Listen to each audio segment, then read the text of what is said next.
Hey guys, Stealth here and welcome back to Ashen Shadows, where today I'm having a look at Israel. Finally, you might add.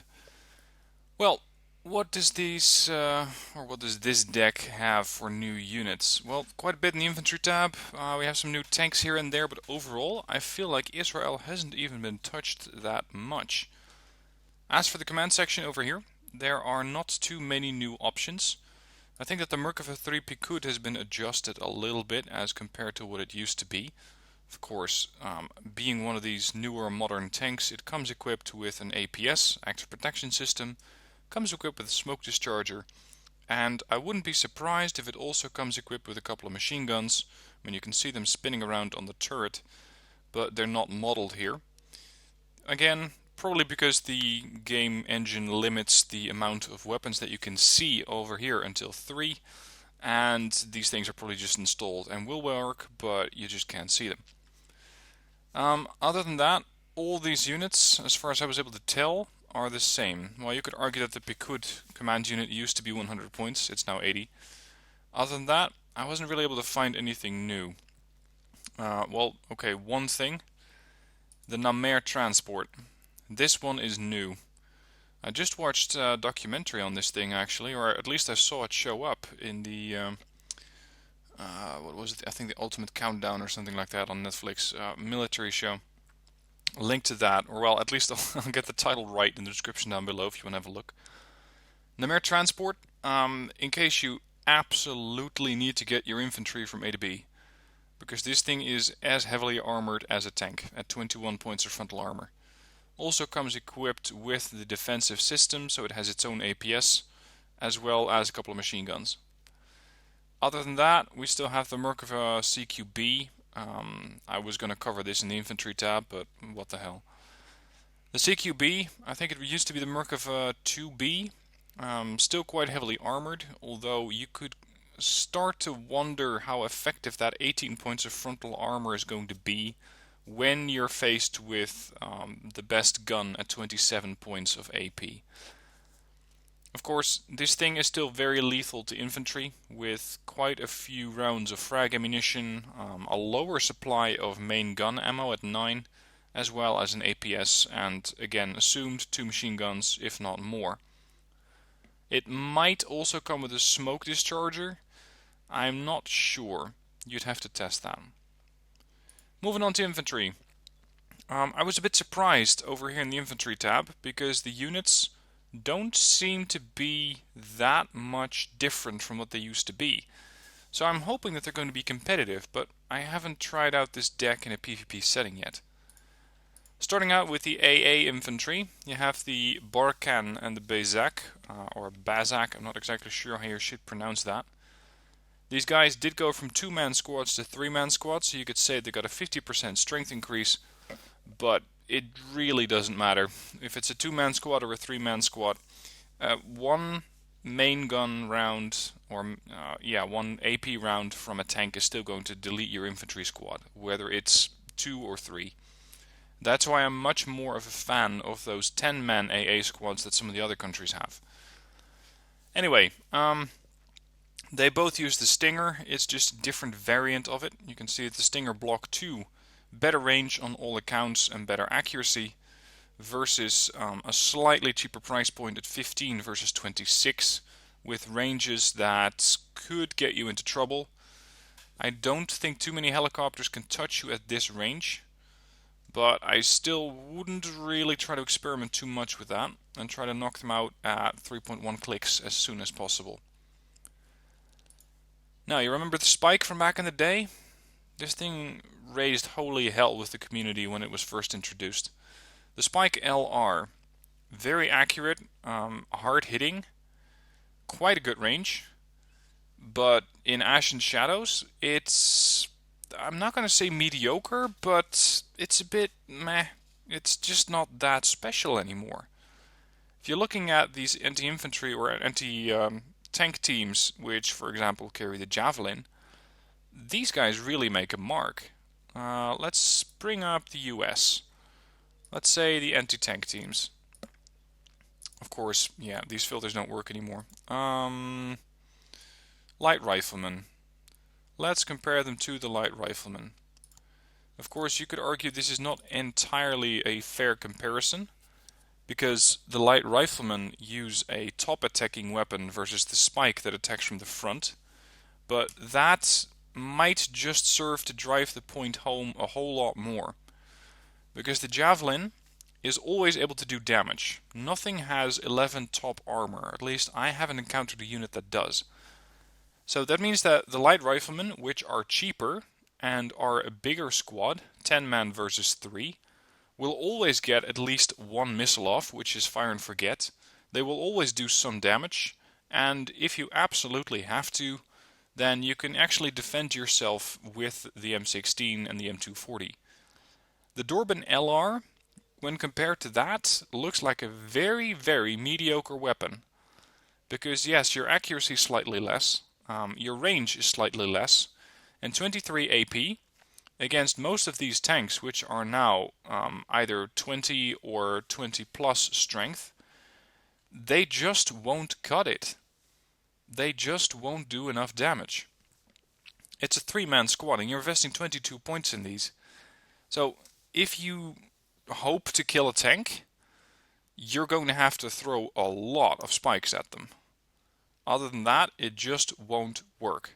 So I think that the Dorban LR or the Spike LR is going to need some love from Spectre. Otherwise, I just don't see it being competitive. Next up, we have the Gavnuni. These guys do come with the Javelin, but they're only a few points more expensive. So if you'd have the choice between the Gavnuni or the Dorban LR, I would pick the Gavnuni every single time.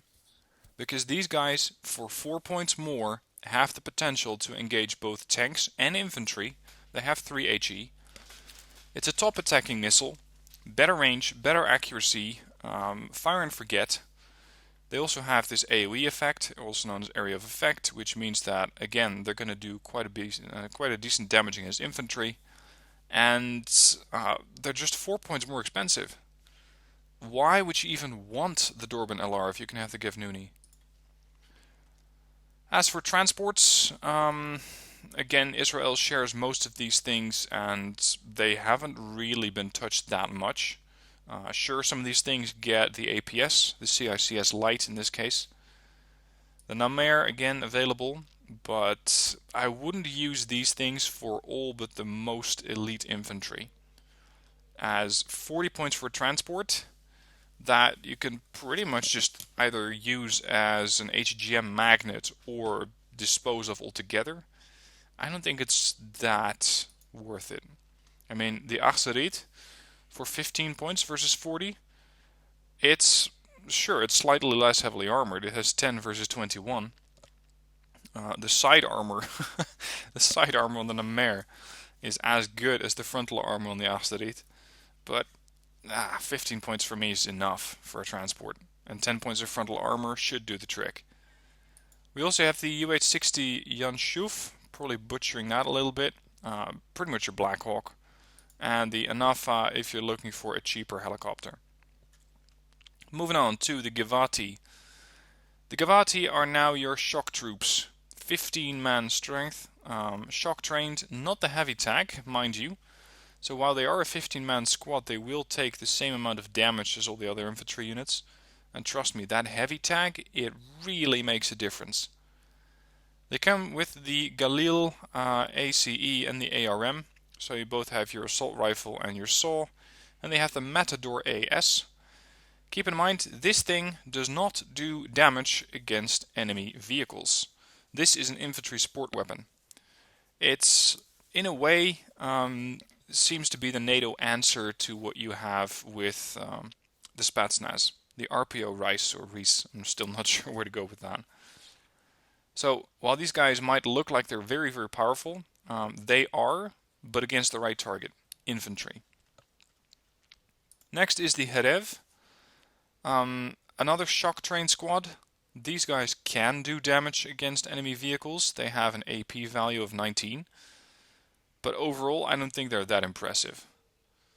They are just a 10-man squad. They are shock trained. Again, no heavy tag. They just carry a standard Uzi. very, very low accuracy for a shock train squad at that. And the FN mag, while it does have the CQC tag, is just, well, I'm not too impressed with the Herev. Next we have the Messiah At. Hasn't been changed as far as I can tell. Still the grenade launcher with them. And of course all their transports are still the same as you used to have them. Miluim, Reservists, very, very cheap. 3 points. That's all that you're paying for them. And then 5 points for a transport. In case you're thinking, oh, I want to spam these, you can. These things come with an availability, if you get them at the absolute lowest veterancy, of 35. That's a lot of reservists. You're going to need a lot of them, because they're going to be quick to panic, they're going to be very easy to kill, and they only come with an assault rifle and a very, very subpar anti-tank weapon, which, yes, if you overwhelm the enemy, you might be able to get them, but you're going to have to completely surround an enemy tank with these things. And then the tank's going to be firing back at you with everything that it has. Machine guns, main gun, potentially a grenade launcher, maybe an autocannon. Your Miluim are just not that good. The Naval, next up, Infantry. Heavy group, which means that they take less damage from small arms fire. But again, they're just not that good. Accuracy 30 when sitting still, 15 on the move. The M72E9 Law, 16 AP, and the Negev. Let's see what you can, let's say, shop in the USSR for 15 points. What can we get for that? We could get, for example, the Modestrelki Guards. Compare these two, and you're going to find that their assault rifle is pretty similar. But these guys come with a heavy machine gun, as well as the RPG-7 VR, which doesn't just do 16 AP, it does 24. Comes with more rockets, rate of fire is lower, but really this thing barely makes a dent in most tanks nowadays. And suppression value is lower, meaning that that tank or vehicle that you're firing at is far slower to panic. So overall, I think the Nahal might need a buff. And yes, I know they have the heavy tag versus the guards that don't have that. But still, I think that these guys might need either a different weapon, a price reduction, or something else. You guys figure it out in the comments. So that was the Nahal Rovait. These guys are even worse. 8 points for a group, plus of course the cost of your transport. Please don't be the guy who brings Rovait in the Namer. You're paying 5 times the price for your transport that you are for your infantry. It's really not worth it. And if you want to go really extravagant and pay about 11 times the price of your infantry, you can go with the Merkava CQB. Next, Shayatet 13. Now we're talking. Well, are we? They come with the DD5 assault rifle, the PKM. These guys are, of course, with their elite value, very good against infantry, and especially considering they have a heavy tag. But their anti-tank weapon, it's a bit lacking.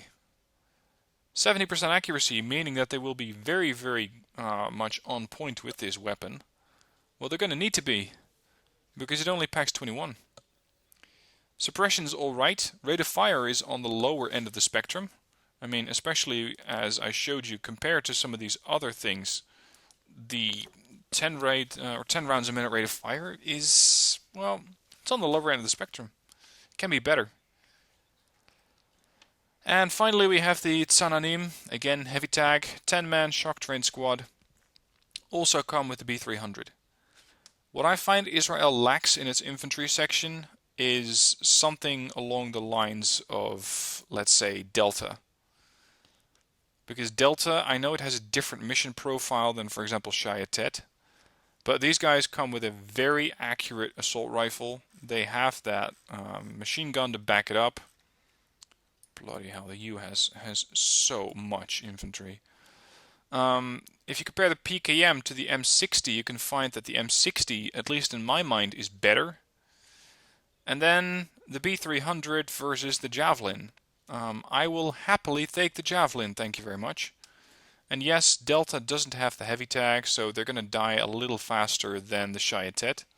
Well, okay, they're going to die a lot faster than the Shayatet.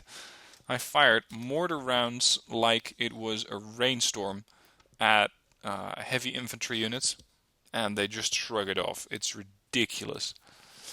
Anyway, for 24 points, I would always happily take Delta versus the Shayatet. And the thing that Israel lacks the most is just very, very punchy anti-tank weapons on the infantry. I mean, take Russia, for example. Even the RPG-28 with terrible range is 25 AP. The Guards, 24 AP. The Sturmovie, these guys, of course, sorry, bad example. RPG-30, 23 AP. Modestrelki, 25 AP. This is a 7-point unit. Why does Israel not have something like that? Moving on to support. Not too many changes here. The BTR 152 TCM might have gotten a slight range to its anti-helicopter range. The Hovet, steer clear from the Hovet until it gets its weapon stats corrected. Because what I'm seeing here is 100 rounds of ammunition. Trust me, on a Vulcan, that is gone in 2 seconds or less. Because this thing has a rate of fire of 800 rounds a minute. And I first encountered this problem when I was playing the Second Korean War, where you have one of these mission groups or one of these groups that has the K263. It's pretty much the same version as the Hovet. I was faced with a helicopter group and deployed a couple of those K263s, or Hovets if you will, and I was wondering why the hell they ran out of ammo so quick. I thought they'd all gotten their ammo rack hit for some reason. No. They carry 100 rounds because during one of the changes that Spectre made, this thing somehow got hit. And this thing somehow just didn't get the amount of rounds that it deserves. Whereas if you look at the Machbet, it has 1100 rounds. This is what you want to have. This will take down a helicopter. This might not even hit the helicopter. Now, something that I find very interesting on this is the defensive tag. I think that this is a repurposed anti-missile system from a ship. He might have replaced the weapon on the Hovet with a Seawiz, and that's why you have a defensive tag. But a defensive tag on a vehicle is, at least as far as I know, just completely new. So I think that the Hovet deserves some attention. As mentioned, the Machbet is way better. This thing actually has ammo. Also comes with the Stinger Block 2, which means that for helicopter warfare it makes it quite dangerous. Planes, a little bit less so, because some of these planes have ranges of 7 clicks. They won't even get close to your Stinger. The Drakon, it's alright. I don't think its stats have been touched at all. Let's compare this to, once again, a US alternative for this. I'm not sure if the US has any good alternatives. Let's say the Linebacker. I know it's a completely... Actually, a Chaparral would be better. Yeah, these guys still share exactly the same stats. So in that sense, you could say that the Drakon is perfectly competitive with Chaparral. Never mind, I rest my case. Artillery. We have the Lora. This is a new one. Tactical SRBM doing 19 points of HE damage. Very accurate as well. Could have fooled me if you look at the launching platform. Very, very good range. 52.5 clicks. I mean, you can hit, as far as I know, on every single map on the other side of it. Very high HE. Of course, 0% or 0 rounds a minute rate of fire, which balances out this unit. You really need a lot of time to rearm them. Keep in mind, their autonomy is bad, their off-road speed is bad. 45, 270. This thing is not meant to drive around, but when you're firing arty, it's best to fire them and then just move a couple of clicks from your launching site, because the enemy might send some packages back your way. MAR 290, another very high HE value. 14 in this case, and very quite accurate, but far less range than the Lora. I'd say take the Mar 290 over the LoRa. Use the LoRa if you want to snipe something on the other side of the map. Use the Mar 290 if you want to provide closer range HE support. Then we have the LoRa 160.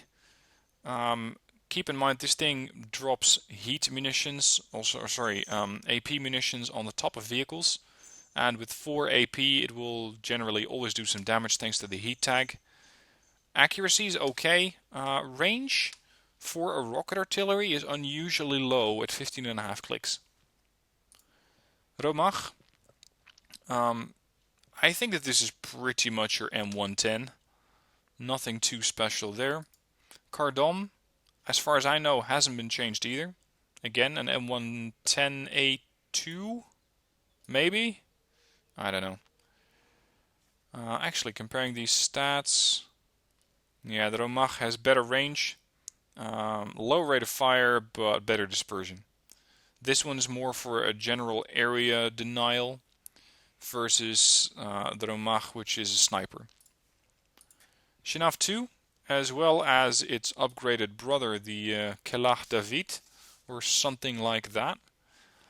The David is their best, the Chenaf is their best anti-airplane weapon. Unfortunately, being a Hawk, it comes only with 3 missiles.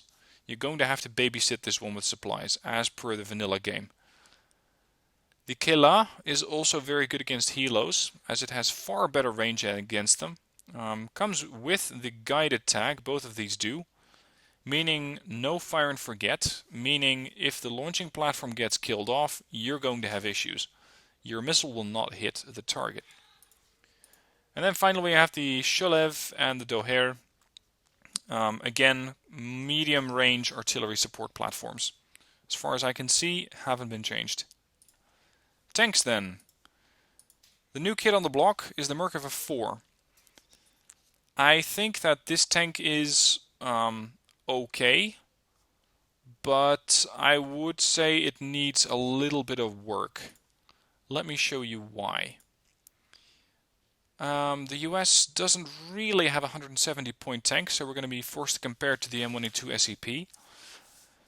I recognize that the SEP is 10 points more expensive, does not come with an HGM.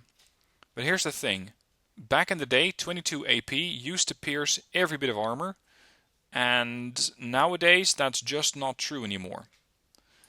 Maybe a better comparison would be to compare it to a weapon platform that it might come up against.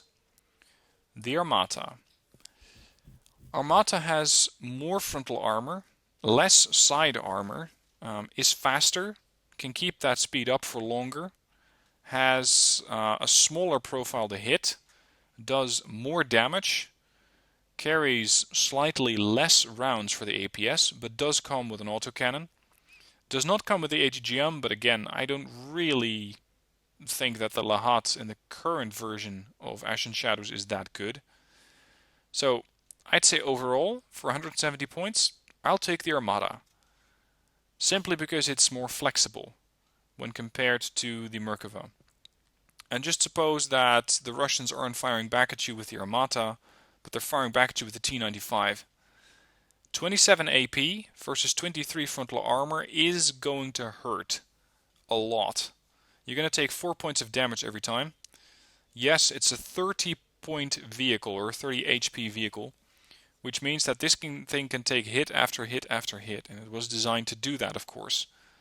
But in the meanwhile, you are going to be struggling to keep this thing from killing you without doing sufficient damage to the T-95. Because you're only doing 24 versus a 23 frontal armor, which means that you're going to have to fire 28 times at maximum range, and you cannot miss a single round, come to think of it, because this thing only carries 28, if you want to kill it. I would be very careful with the Merkava 4, because it's just not that competitive when compared to the other super heavies that other nations can deploy. Let's see if the North Koreans have anything special. Let's compare to the T-90.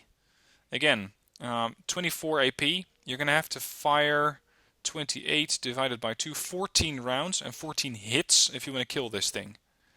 And that's if you hit every single round. Now there's a good chance that you will with 75% accuracy, but if the T-90 just decides to bug out and deploy smoke, then you're shit out of luck. And in the meanwhile, the T-90 might not be able to damage you. I think it will, but keep in mind, this is a 130 point tank versus 170. This thing is supposed to be able to kill the T-90 rather quickly, and it just can't. I think that the Merkava 4 needs some work. Other tanks here. You have the standard Merkava 4. This one, when compared to the Merkava 4 Mailruach, something like that, it is slightly more accurate, 5%. The Lahat, same missile. The Merkava 4 might not come equipped with an APS, or it's not shown here. I haven't tested that yet. Merkava 3 Baz, nothing stellar or spectacular changes here, and same really goes for the other Merkavas. The Merkava 3B still comes with a grenade launcher if you want to kill some infantry in a hurry, but 21 frontal armor. I always think, what would happen if the T-95 starts to fire at this thing? It's not going to be pretty. This thing's going to take a lot of damage from those hits. Moving on to Reconnaissance, where we have the Bedouins. These guys always used to carry a sniper rifle, and they now still have the SR-25 Mark 11. As for their transports, just your standard transport options. The Ram Recce hasn't been touched. I mean, it's a vehicle from 1979. It's pretty much a car with a machine gun. What do you expect? HVMS, I don't think it's been touched. 1987, again, this is one of those special snowflakes that has 11 AP but no HE. The M325 Eland is particularly good at finding and lighting up radiation sources, so enemy AA platforms. Other than that, very good optics, fast platform, 100 kph, only comes equipped with machine guns. Maglan. These guys used to be the bane of all the Red 4 players. Not anymore. Because while they are still quite good in an anti-infantry role, we once again suffer from the lackluster firepower of the Spike. 2450 meter range, 21 AP, 65% accuracy, carries 6 missiles. The enemy tank is going to close in, take the hit squarely on the chin, and just keep coming. Normally, 21 AP used to be enough to at least rather quickly take out some vehicles. Not anymore. The Spike MR needs work. Ram AT, I think that this one is new, unless I just completely overlooked it in my previous deck reviews. It comes equipped with the M40, interesting weapon. It's, of course, stationary. AoE means it does HE as well as AP, making it quite diverse as a weapon platform, and I would use these. Look at how far the thing's sticking out. I would use these in a situation where you have, for example, an infantry column and you're pushing forward with it. You use the M40 on the Ram AT to suppress enemy infantry and potentially take out enemy transports. Ram TCM, still the same recce truck with a pretty potent machine gun on top of it. And then we have the Siphon as well as the Tier N5 Blazer. I don't think that these things have been changed. Vehicles. It may look like they have a hell of a lot of vehicles, but that's not true. Most of these are transports. The Japaz Orev TOW-2B. For a TOW-2, 15 points of AP might be a bit low. But here's the thing. It's a top attacker. Meaning that 15 points of AP suddenly becomes rather powerful. Especially when you consider that, for example, the Merkava 4 only has 8 points of top armor. If you fire at the Merkava and it does not get to counter it with the APS, then you could arguably kill this platform with 5 hits. Because every time that this thing hits, it delivers 7 damage. So with 5 hits you do more than 35 points of AP damage. No, we'll get there in the end.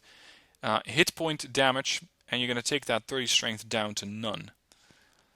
So this means that those top attacking missiles are a far better way of neutralizing tanks than just trying to slug it out with a tank-on-tank warfare. But of course it doesn't stop there. We also have the ITO. This one, when compared to the other one, I'd say the Hamer Orev is far worse than the Japes or Japas, because the Japas is top attacking, and this is attacking this just the standard armor, the armor that the vehicle can see. 21 will get you through side armor every single time, but front armor not so much. Range is also slightly less. And then the Hammer Mapats, standard frontal/side attack vehicle, 60% accuracy, 22 AP. Better range than I think it used to have. The Giraffe, both the Giraffe Toe and the Giraffe Eye Toe, I would say stick with the Giraffe Toe. It's a top attacker, still that 15 points of AP versus just your 21 attacking either frontal or side armor. Hafiz and Spike, the Hafiz and the Perret, both fire the Spike and loss. The Perret is more survivable when firing it, or at least armor-wise it is. It also has a bit more strength, and the specs on the missile are exactly the same. So I'd say take the Perret if you want to fire and hold your ground. If you want to fire, wait for the impact, this is important, and then maneuver, then I'd say take the Hafiz, because it's 15 kph faster. Oh, and one thing that I forgot to mention, or that I just noticed, this one has 3850 meter range versus 3500. You could argue that these two vehicles are the main weapon that you can use against enemy heavy armor, because as we've seen, the Merkava 4 just can't do it. Then the transports, of course we do have the mortars, which have been moved to the vehicle tab. You've got the Laish, the Mahmat, and the Cachette. This one's new. Comes equipped with the M120 Cardam.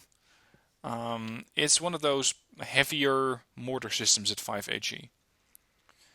We still have the M51 Sherman. Nothing really too special here.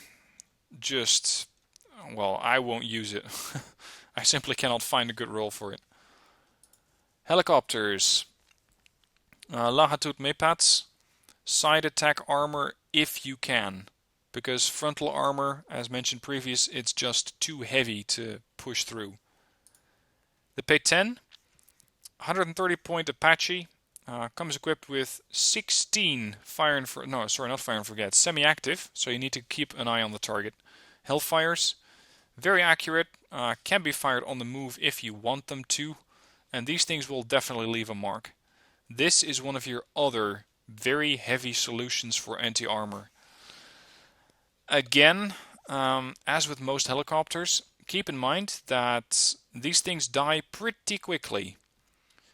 Because as we've seen, the infantry from Israel itself, the Bazak, if you're firing at something that's covered by something like the Bazak or the Stinger Block 2 in this situation, you only need to get hit twice and you lose a 130 point unit.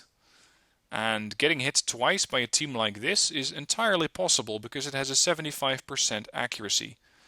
That is slightly offset by a 35% ECM. The problem with the Apache is though that it needs a spotter. It only has medium optics. Now for some reason the Nimrod is in here as well. This is... when I first saw it, I thought it was an anti-ship helicopter. I mean, that's the profile that we normally see. But this thing is an anti-tank weapon. Very good range, very accurate, quite good when you're firing it on the move. 29 AP. This is going to penetrate every single tank in the game. Unless they introduce something that has 30 armor, but I haven't seen it yet. You only carry 2 of these missiles, so make them count. Micromanage this thing, please. Otherwise you're going to find that a Nimrod somehow gets, stuffed into a transport. A 15-point transport would be a big waste for a missile this size.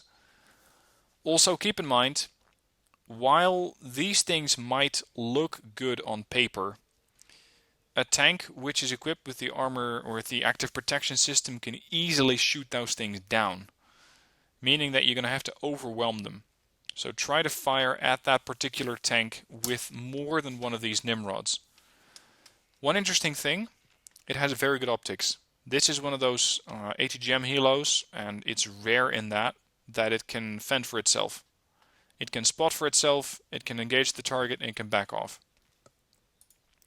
Next, Cefa A. I think it's not been changed that much, with the exception of the range on the Stinger. And then we're moving on to the Asur Nimrod. I haven't covered it yet. It's your transport helo. This thing comes equipped with 4 Nimrods as opposed to 2 that you can see on the SH-60B. Again, same weapon stats. The advantage is you carry more of them for the same price tag. You're a bigger target. You do have some ECM, but not a whole lot. Again, having ECM at all at a helicopter is a novelty. You have a bit more armor, but you don't have a spotting team on your helicopter, meaning that this thing, while it can do damage, is going to rely on other spotter platforms, whichever that might be. And of course, you cannot get this thing in the helo tab. You're going to have to bring them in through infantry of some sort of variety.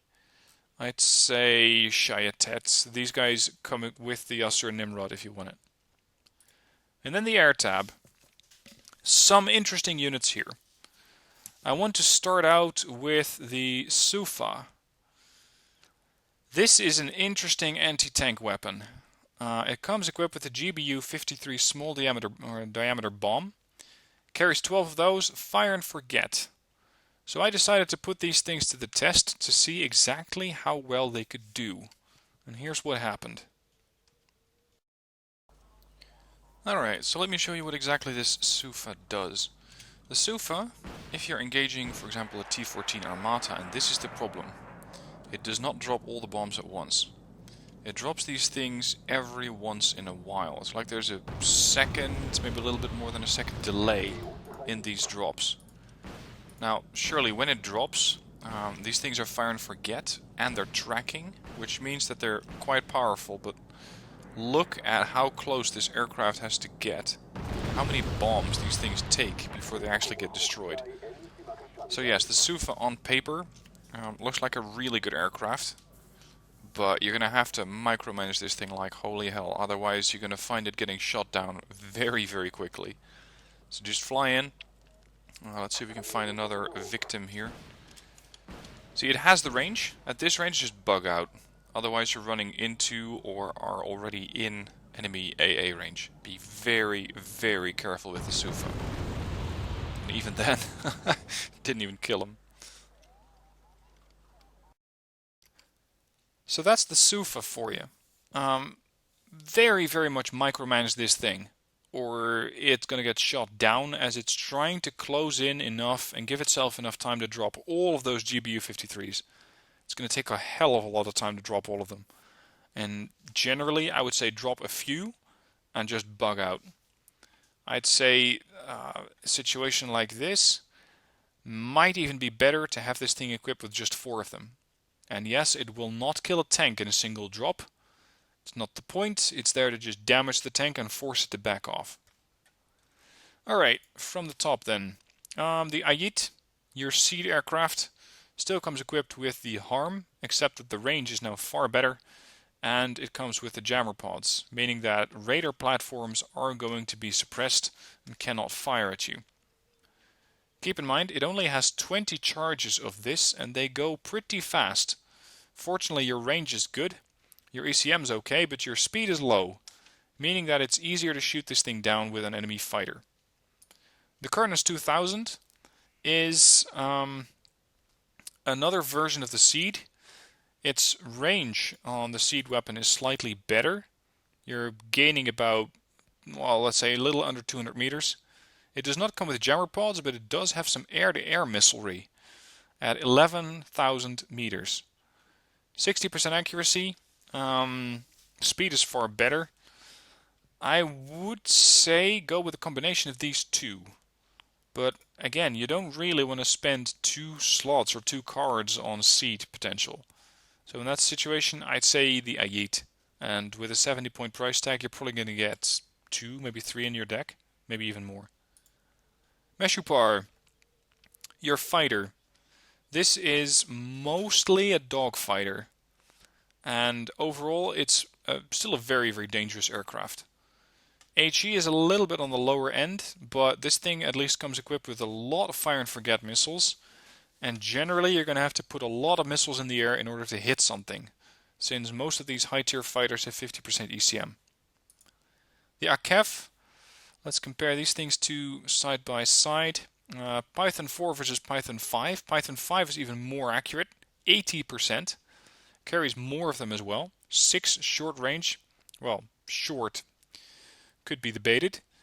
And then against helicopters and aircraft at longer range, it has the Derby ER, which is the upgraded variant of the standard Derby that you see here. Meaning that the range is better, accuracy is at 85%, ECM is at 60, turn radius could be a little better, but still, the AKEF, quite the dangerous fighter with all of those missiles strapped onto it. The Barkit. This is one of those glide bombers. You fly this thing in, you drop your bombs, and, well, I don't think you're going to have to stick around for much longer than you really need to, because they're fire and forget, and the range is 7,000 meters. Good luck shooting these things down. F-35-1 Adir. This is your anti-tank weapon again. Once again, I will note, these missiles get shot down by an active protection system. So while you may think that you have an easier time taking out an enemy heavy, the AGM-169 can just get shot down by the APS. Lavi, standard bomber, hasn't been touched as far as I can tell. Still 10 500 kilogram bombs, 3,500 meter range. That's probably better than what it used to be, but I'm not 100% on that. Nesher A, I wouldn't really know when you'd want to have one of these. Normally, rocket pod planes used to be quite potent. You can just fly one in against enemy AA and just hope that it gets the rocket pods off in time. That works if the AA doesn't have too much lead time on you.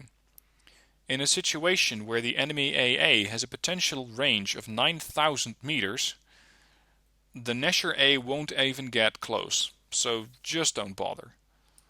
Kfir C2, napalm bomber. It has 20% ECM and it is okay for speed at 900, but again, 3,500 meter range on the bombs means that this thing will need an escort. You're going to have to fly in the Ayit as well and use the jammer pods to neutralize any enemy AA. Kfir C7, one 1,400 kilogram bomb. You can see it's strapped down under the aircraft. Does a hell of a lot of damage, but at 20% ECM and again the 3.5 kilometer range, this thing's going to need an escort. Moving on, we have the Nets. 6 450 kilogram bombs, which are meant to kill tanks. They are heat munitions, attack from the top, 7 AP. Platform itself, 35% ECM. Turning radius is okay, but it's generally a bomber. And yes, it does have a couple of Python 3s, but really I would not rely on these if you want to take down enemy aircraft. Barak 2. Fire and Forget anti-tank plane, 29 AP. 4 of these Fire and Forgets, very nice, good range as well. Again, mind the APS. If you're going to take down a super heavy, you need to know if it already fired all of those APS charges or not. And even if the main tank or the main target that you're looking at is out of APS, then keep a very close eye on enemy transports. If they're suddenly ganging up on that tank, it could be that they're trying to rush in and use their own APS to shoot down missiles that you fire at the Super Heavy. It's a whole new ball game out there. Ra'am, a couple of JDAMs, great range at that, 5.2 kilometers. 55% ECM and exceptional air detection. It also comes with a couple of long-range Derby ERs that we have seen on the AKEF. This one just carries slightly fewer of them as more weapon slots are taken up by the Mark IV 84. Use this thing if you want to take down enemy infantry squads. And finally the Sufa, as I mentioned. Now, Naval tab, most of these units I already covered. Interestingly, Israel doesn't get any ships. Period. It just doesn't get any ships. Nope. Good luck with that. Israel doesn't have a navy. Period. That's new. Okay. If you're on a naval map, Israel might not be the best option for you. Okay, so that concludes the overview for the Israeli deck. Let me know what your thoughts are down below in the comments. What do you think needs to change for Israel, especially the infantry tab, in order to make it better? What would you change about the Spike LR or the Spike MR? Let me know down in the comments, and I hope you enjoyed this video. The next video, for the Armory review at least, can still be voted for. Link to that in the description down below. Comments over here under this video, which just say please cover nation XYZ next, I won't really use those. I simply go by the poll that you can see in the description. Anyway, that's it. Thank you for watching. See you soon for more.